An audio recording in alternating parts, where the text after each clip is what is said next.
This is Living in the Promised Land, a short um, update on the case of Liam Conejo Ramos. I'm your host, Mark Shmueli, and I just wanted to highlight this case. Everybody in the country, or many people in the country, were shocked when they saw this 5-year-old boy with his bunny hat, his Spider-Man backpack, um, and ICE having him knock on his door to try to get his mom to come out so they could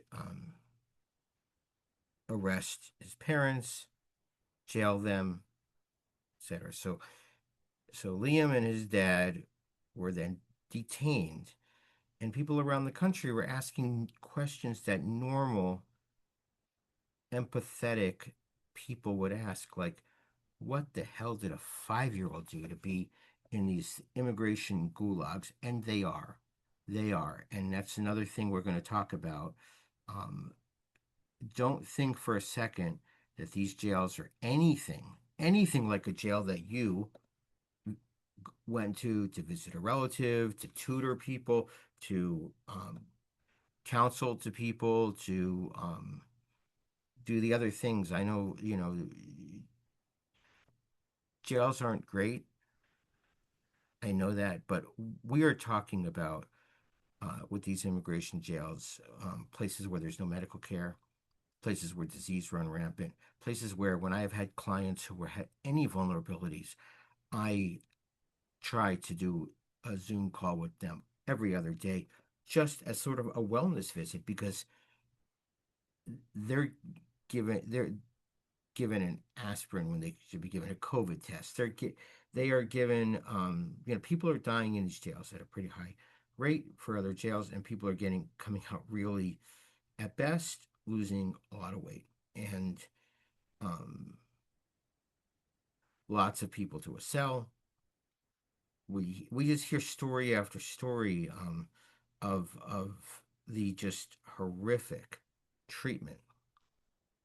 And when I read these stories, I, as somebody who used to teach in many moons ago in college in Florida, um, in a prison, I was a teacher in a prison for a class I was taking. Those, and so we were student teachers, um, and I went around to the different pods where people were staying and saw the conditions. There were people there on death row. Not that anybody should be treated poorly in a jail. There's laws got that. I mean, it's torture. It's it's sadistic. It's torture, and the this treatment is for people who are allegedly in violation of the immigration laws, because many of them are in court, and many of them are people who have cases going, like they're applying for asylum, people who've been beaten, tortured, persecuted, parents killed, family members killed in their own countries, waiting to tell their story. And no, they are tortured so badly here through these through this period of time, and this, just conditions that cause physical and mental anguish, that they just give up and leave. And so that's one way to sort of do this ethnic cleansing. But anyway, back to Liam. So um, Judge Bieri from Texas, thanks in many ways to the photo that he got, to the public pressure that I'm sure he was paying attention to, um, looked at this and he was horrified. He talked about how this is inconsistent with the ideals of, what the United States was founded on, the words of Jefferson, which we know the words and the actions were different, but we know that it was inspirational. There were things that were inspirational about human freedom and individuality, individual freedom, etc. And so, he has, he had a lot of good, some decent quotes in there, but one of them was, that um, the government pursuit of daily deportation quotas, that the government is pursuing daily deportation quotas, even if it requires traumatizing children, which is what that was. And the level of sickness for an administration to openly traumatize children got to the country. It got to people. It got to people. It got to, you know, I don't know. I mean, it got to enough people that it's just more and more people are saying this is horrifying. And again, now that we know it's horrifying, now that we know where this is going, we, and I'm not saying, we lawyers, okay, we have one small role in here, but as I guess Carlos Castaneda said a few moons ago, in one of the earlier episodes, in a lot of ways we're helpless. We're like because our cases are tried within this system. They're tried within the Department of Justice. These judges are not independent judges. We talked about that. The federal judges can make these decisions, but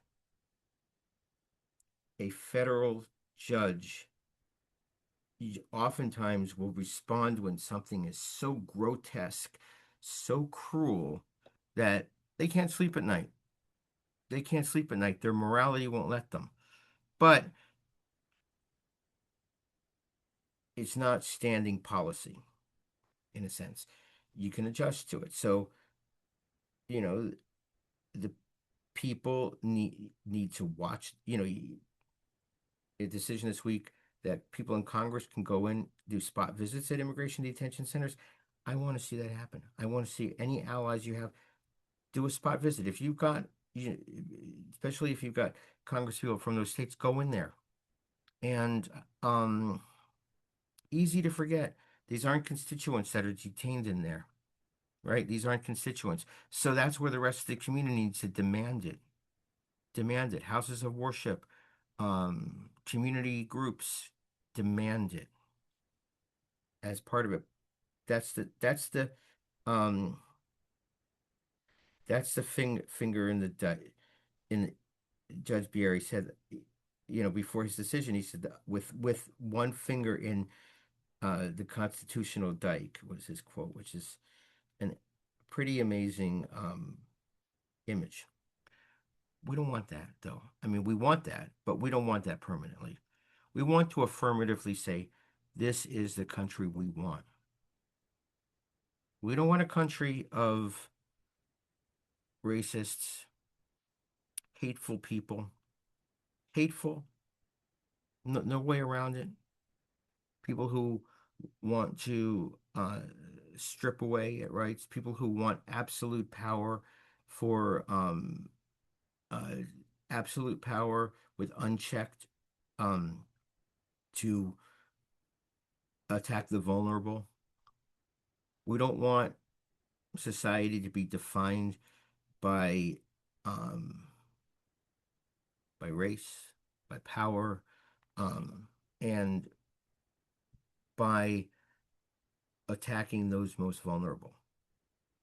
We want to have a society that is truly respectful, diverse, and open. Open. And so, folks, let's use this case not as it's great that he got out. They have a long way to go. I don't know what their cases they have. I think a pending case. And, who knows? Who knows where that'll go? Not what's important is that